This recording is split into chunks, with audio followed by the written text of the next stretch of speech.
اعوذ باللہ من الشیطان الرجیم بسم اللہ الرحمن الرحیم رب یسر ولا تعسر وتمم بالخیر وبک نستعین وقالوا لن تمسنا النار الا ایاما معدودہ وقالوا واو کا معنی اور قالوا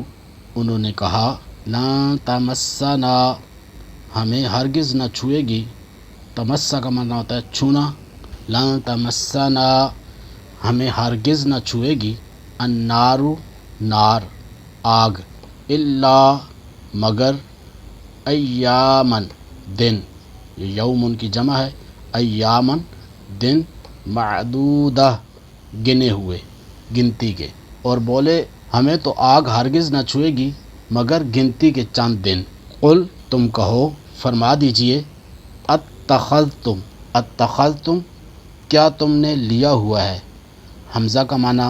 استفہام کے لیے آتا ہے، سوال کرنے کے لیے آتا ہے، کیا، اتخذتم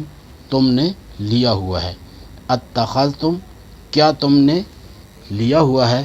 عند اللہ، عند پاس سے، اللہ اللہ، عند اللہ اللہ سے، عہدن کوئی عہد، کوئی وعدہ، فلن یخلفا تو ہرگز خلاف نہ کرے گا، فلن یخلفا تو ہرگز خلاف نہ کرے گا، اللہ اللہ، عہدہ اپنا عہد، اپنا وعدہ۔ تو اے حبیب صلی اللہ تعالی علیہ وسلم تم فرما دو، کیا تم نے خدا سے کوئی وعدہ لیا ہوا ہے؟ اگر ایسا ہے تو پھر اللہ ہرگز وعدہ خلافی نہیں کرے گا۔ ام تقولون، ام یا بلکہ، تقولون تم کہتے ہو، علی اللہ علی پر، اللہ اللہ، علی اللہ اللہ پر، ما جو، لا تعلمون تم نہیں جانتے، بلکہ تم اللہ پر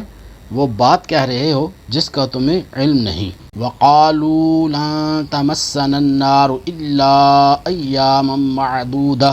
اور بولے ہمیں تو آگ ہرگز نہ چھوئے گی مگر گنتی کے چند دن۔ قل اتخذتم عند اللہ عہدا فلن یخلف اللہ عہدہ فلن یخلف اللہ عہدہ ام تقولون علی اللہ ما لا تعلمون۔ اے حبیب صلی اللہ تعالی علیہ وسلم تم فرما دو، کیا تم نے خدا سے کوئی وعدہ لیا ہوا ہے؟ اگر ایسا ہے پھر تو اللہ ہرگز وعدہ خلافی نہیں کرے گا، بلکہ تم اللہ پر وہ بات کہہ رہے ہو جس کا تمہیں علم نہیں۔